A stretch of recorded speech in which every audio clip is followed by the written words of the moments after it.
Good morning all of you. Let's start today session. Subject English से topic है narration. देखिए, पहले उससे पहले हम एक मोटिवेशन क्विज देख लेते हैं। है वक्त का सदुपयोग करो, वक्त बहुत कुछ पाओगे। वक्त का सदुपयोग करो, बहुत कुछ पाओगे, वरना खाली हाथ आए हो और खाली हाथ ही जाओगे। वरना खाली हाथ आए हो और खाली हाथ ही जाओगे। देखिए, प्रज्ञा केमिस्ट्री आपको यूपीएससी और स्पेशल एनटीपीसी रेलवे सबके लिए है। ऑफलाइन भी क्लास चलती है, ये आप देख सकते हैं, नियर सीतमपुर मलौरा, नियर करनाल जो नहर के पास है, सीतमपुर मलौरा। तो इस पर आप देखिए, आज का सेशन शुरू करते हैं जिसमें नरेशन है। नरेशन क्या होता है? बातचीत के लिए या स्पीच। डायरेक्ट इनडायरेक्ट कहते हैं, कोई बात को हम रूप से भी कहते हैं। तो किसी भी बात को आपसे कहा, उसको हम जाकर फिर अपने वाक्य से, अपने वाक्य में कहें तो उसे कहते हैं इनडायरेक्ट। देखिए कैसे। नरेशन या स्पीच या कथन।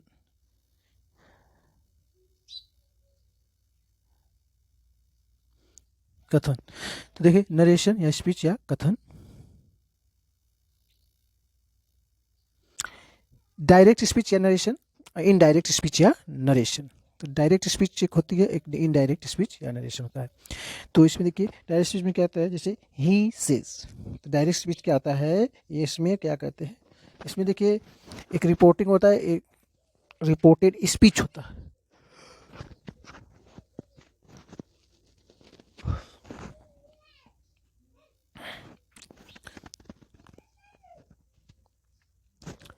देखिए रिपोर्टिंग में क्या कहता है, देखिए डायरेक्ट स्पीच में नरेशन में क्या होता है, he says I am writer.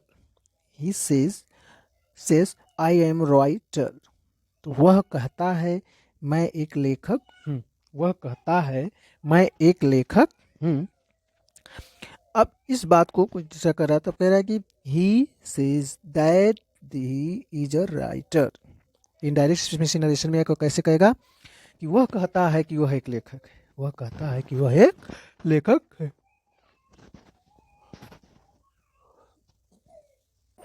मुझसे कोई कहा कि वह कहता है मैं लेखक हूँ, मैं उसी बात को और किसी से कहना चाहता हूँ, तो क्या कहेंगे, वह कहता है कि वह एक लेखक है, अमुक नाम।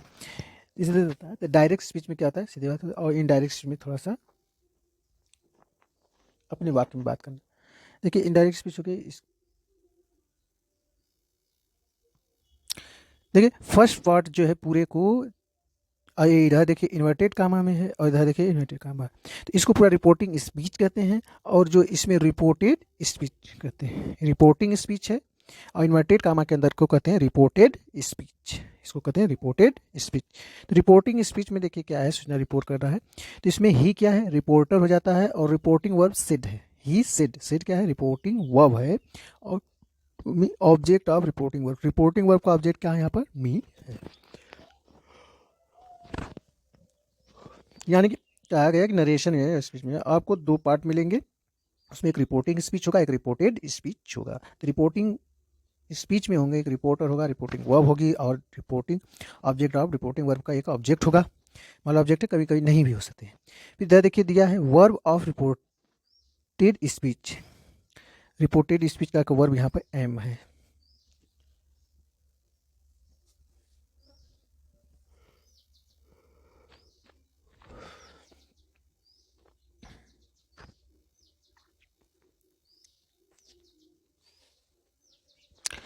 नोट, रिपोर्टेड स्पीच हमेशा कैपिटल लेटर से शुरू होता है। रिपोर्टेड स्पीच हमेशा ऑलवेज कैसे, कैपिटल लेटर से शुरू होता है। रिपोर्टेड स्पीच हमेशा कैपिटल लेटर से शुरू होता है।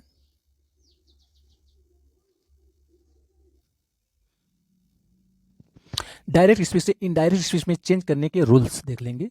तीन समान रूल्स होते हैं, जनरल रूल्स, सामान्य नियम, स्पेशल रूल्स, विशेष नियम ना। तो डायरेक्ट स्पीच से इनडायरेक्ट स्पीच में चेंज करने के रूल्स, नियम है, परिवर्तन करने के। देखिए तो और कुछ सेंटेंसेस होते हैं इसमें। सेंटेंसेस कितने होते हैं, 5। जो 5 सेंटेंसेज होते हैं वो उनको भी जान लें। जैसे असर्टिव सेंटेंस होता है, सेंटेंस जो 5 प्रकार के होते हैं, असर्टिव सेंटेंस, और जिसे कथनात्मक या अफर्मेटिव नेगेटिव। तो असर्टिव सेंटेंस भी दो प्रकार के, एक अफर्मेटिव होता है, एक नेगेटिव होता है, सकारात्मक और नकारात्मक। इंट्रोगेटिव सेंटेंस होता है assertive sentence, interrogative sentence, imperative sentence, optative sentence, exclamatory sentence. Exclamatory sentence. तो असर्टिव सेंटेंस क्या होता है? कथनात्मक। इंट्रोगेटिव सेंटेंस को प्रश्नवाचक कहते हैं, इम्परेटिव सेंटेंस को आज्ञा सूचक, ऑप्टेटिव सेंटेंस को इच्छा बोधक। क्या कहते हैं? इच्छा बोधक। एक्सक्लेमेटरी सेंटेंस विस्मयादिबोधक। तो एक्सक्लेमेटरी सेंटेंस क्या है? विस्मयादिबोधक। ये अब सेंटेंस के 5 प्रकार होते हैं। उसमें असर्टिव सेंटेंस आता है जिसे कथनात्मक कहते हैं या सकारात्मक। तो इसमें देखिए अफर्मेटिव जो होता है स्वीकारात्मक होता है, और नेगेटिव। दो पार्ट होते हैं इसके, अफर्मेटिव और नेगेटिव, जिसमें कार्य का स्वीकारा जाता है, कार्य का नकारा जाता है। नेगेटिव सेंटेंस इसमें नहीं आया लगा रहेगा। इसमें देखिए इंट्रोगेटिव सेंटेंस का होता है प्रश्नवाचक में क्वेश्चन यस नो टाइप के आते हैं, जैसे क्या से शुरू, हिंदी वाक्य के जो क्या से शुरू होने वाले वाक्य हैं उसमें यस नो टाइप का आता है, उसे कहते हैं यस नो टाइप का इंट्रोगेटिव। और WH फैमिली के हैं, हूँ, वाई, व्हिच, हुज, तो हूँ कौन या किसने, वेयर जहाँ या कहाँ, और जैसे रिलेटिव प्रोनाउन के रूप में जहाँ आता है अर्थ, और ऐसे इंट्रोगेटिव वर्ड के रूप में उसको कहाँ आता है। वेयर का, वाई का क्यों आता है, वाई मीन्स क्यों, हुज मीन्स किसका, हुम मीन्स किसे या किसको। इंपरेटिव सेंटेंस इस तरह से, तो वो WH फैमिली से कहा जाता है इंट्रोगेटिव वर्ड। देखिए क्वेश्चन वर्ड भी कहते हैं। इंपरेटिव सेंटेंस जो आज्ञा सूचक, इसमें हमें क्या करते हैं? कमांड, आदेश करना, ऑर्डर, आदेश करना, रिक्वेस्ट, निवेदन, विनती, ये सब इंपरेटिव सेंटेंस में आते हैं। ऑपरेटिव सेंटेंस में इच्छा बोधक होता है, विश या डिजायर। विश या डिजायर इच्छा बोधक होता है, हम इच्छा अपना व्यक्त करते हैं। एक्सक्लेमेटरी सेंटेंस में क्या होता है? विस्मयादिबोधक करने का माध्यम, जिसमें आपको अचानक जो अंदर की फीलिंग्स आती है उनमें, जैसे ओ अफसोस, सलाश, हे राम, हुर्रे,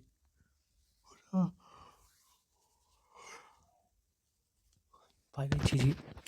तो ये सब इस तरह के जो एक्सप्रेशन आते हैं वो एक्सक्लेमेटरी सेंटेंस में आते हैं, वाक्य के अंतर्गत आते हैं। देखिए चलते हैं जनरल रूल्स क्या है, सामान्य नियम, कुछ रूल्स पढ़ते हैं जिनके अंतर्गत हम जनरल रूल्स जो सामान्य नियम है, इसमें हमें 3 पढ़ना है। Change of tense, change of tense, change of person, change of others parts of speech, change of others parts of speech.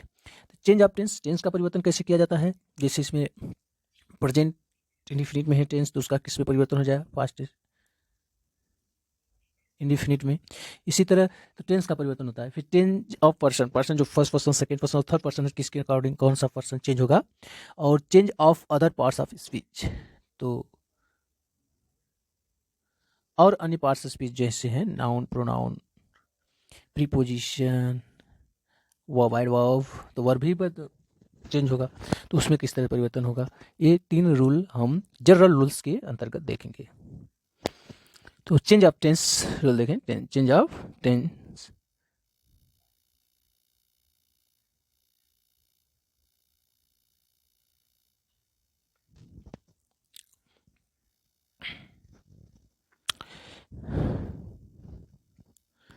यदि रिपोर्टिंग वर्ब, क्या करें? चेंज ऑफ टेंस को कैसे देखें? यदि रिपोर्टिंग वर्ब प्रेजेंट या फ्यूचर टेंस में हो तो इनडायरेक्ट स्पीच में कभी भी टेंस में कोई चेंज नहीं होता। यदि रिपोर्टिंग वर्ब प्रेजेंट या फ्यूचर टेंस में हो तो इनडायरेक्ट स्पीच में कहीं भी टेंस में कोई चेंज या परिवर्तन नहीं होता। जैसे राज सेज आई वेंट, राज कहता है मैं गया, तो प्रेजेंट में है। ये देखिए रिपोर्टिंग वर्ब, ये रिपोर्टिंग वर्ब है, राज इसमें रिपोर्टर है, तो ये क्या कर रहा है? आई वेंट, मैं गया, ये पास्ट में है। तो राज सेज, तो अब इसमें कोई टेंस में परिवर्तन नहीं होगा, है ना, इनडायरेक्ट में टेंस में कोई परिवर्तन नहीं होगा। देखिए राज सेज या सेज दैट इसमें कंजंक्शन ले आएंगे इन्वर्टेड कामा को हटाने के लिए, या कंजंक्शन के रूप में दैट का प्रयोग करते हैं। दैट ही वेंट, दो वाक्य को जोड़ा जा रहा था, कंजंक्शन के रूप में है दैट, इन्वर्टेड कामा हटाकर यहाँ दैट का प्रयोग करते हैं, तो इस तरह कर सकते हैं। तो दैट ही वेंट, वह गया। राज कहता है कि वह गया, इसके क्या हो गया? राज कहता है कि वह गया। Raj says that he went, Raj says I went, Raj कहता है मैं गया। फिर यहाँ से हम उसी बात को दूसरे से कर रहे हैं, तो क्या कहेंगे? Raj says that he went, Raj कहता है कि वह गया। अब he will say to me, he will say to me. तो ही वह, अब देखो यहाँ पर ए रिपोर्टिंग वर्ब है, ए वाला रिपोर्ट स्पीच बताए थे ना, तो ए जो he will says to me, इसका अर्थ हुआ ही मीन्स वह, विल मीन से मतलब कहेगा, टू मी मुझसे, तो वह मुझसे कहेगा क्या कहेगा कि आई एम योर फ्रेंड, मुझसे कहा होगा, कहा कहेगा कि मैं तुम्हारा मित्र हूँ। ये फ्यूचर में है ना, विल लगा है तो फ्यूचर टेंस में है, तो इसमें ऑब्जेक्ट भी आया है मी, लेकिन ये फ्यूचर टेंस में इसलिए इसमें टेंस के कोई परिवर्तन नहीं होगा। देखिए जैसे ही विल से टू मी, तो he will tell me, he will tell me, क्योंकि सेस टू का चेंज कर देते हैं टेल में, तो टेल मी दैट कंजंक्शन लगेगा इन्वर्टेड कॉमा हटाने के लिए। फिर he is my friend, he is my friend. अब थोड़ा ये देखो आई परिवर्तन हो गया, तो प्रोनाउन है ना, प्रोनाउन किसके अनुसार चेंज हुआ, ये फर्स्ट पर्सन है तो किसके अनुसार हो गया, ये थर्ड पर्सन अनुसार चेंज। इसका परिवर्तन देखिए ही में हो गया, तो वह मुझसे कहेगा कि वह मेरा मित्र है, that he is my friend, मेरा मित्र। चेंज ऑफ टेंस में देखिए, यदि रिपोर्टिंग वर्ड पास्ट टेंस में हो तो इनडायरेक्ट में टेंस में इस प्रकार चेंज होता है, यदि रिपोर्टिंग वर्ड जब पास्ट टेंस में हो तो इनडायरेक्ट स्पीच में जो टेंस में इस प्रकार चेंज परिवर्तन होता है। जब रिपोर्टिंग प्रेजेंट और फ्यूचर में था तो कोई चेंज टेंस में नहीं होता है ना, इनडायरेक्ट स्पीच में कोई परिवर्तन नहीं होता। देखिए अब होगा, लेकिन जब ये पास्ट टेंस में रहेगा, फर्स्ट वाला पार्ट देखिए, तो रिपोर्टिंग वर्ब जब आप पास्ट टेंस में हो तो पास्ट टेंस में रहेगा तो उसकी प्रेजेंट टेंस का जो इंडिफिनिट रहेगा, यदि प्रेजेंट टेंस में रहेगा प्रेजेंट इंडिफिनिट, तो उसका परिवर्तन हम पास्ट इंडिफिनिट में कर देते हैं। प्रेजेंट इंडिफिनिट टेंस का परिवर्तन पास्ट इंडिफिनिट, प्रेजेंट कॉन्टिन्यूअस का पास्ट कॉन्टिन्यूअस, देखिए present indefinite past indefinite, present continuous past continuous, present perfect past perfect, present perfect और पास्ट परफेक्ट टेंस में हो जाएगा। इसका मतलब अब प्रेजेंट परफेक्ट कॉन्टिन्यूअस का पास्ट परफेक्ट कॉन्टिन्यूअस में परिवर्तन हो जाता है। तो यानी जितने प्रेजेंट के 4 पार्ट हैं पूरे पास्ट के पूरे 4 पार्ट में परिवर्तित कर दिए जाते हैं ना, indefinite continuous perfect perfect continuous order में है। ये present indefinite past indefinite, present continuous past continuous, present perfect past perfect, present perfect continuous past perfect continuous. Past indefinite जो होता है इसका परिवर्तन देखिए, इसका ध्यान देने की योग्य बातें हैं।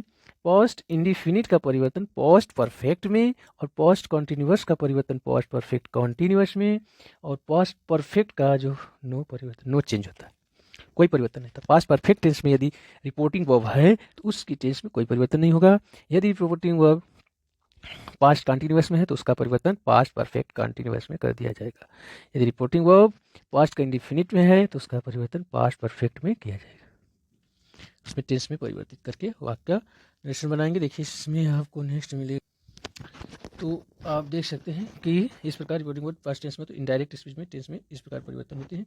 प्रेजेंट इंडिफिनिट है, पास्ट इंडिफिनिट में होगा, तो जैसे इसमें रिपोर्टिंग वर्ड में अगर एम इज आर लगा है तो उसको जब इनडायरेक्ट बनाएंगे तो वाज वर लगाएंगे वर्ब का प्रयोग। और प्रेजेंट कंटिन्यूअस जो है पास्ट कंटिन्यूअस में बदलता आता है,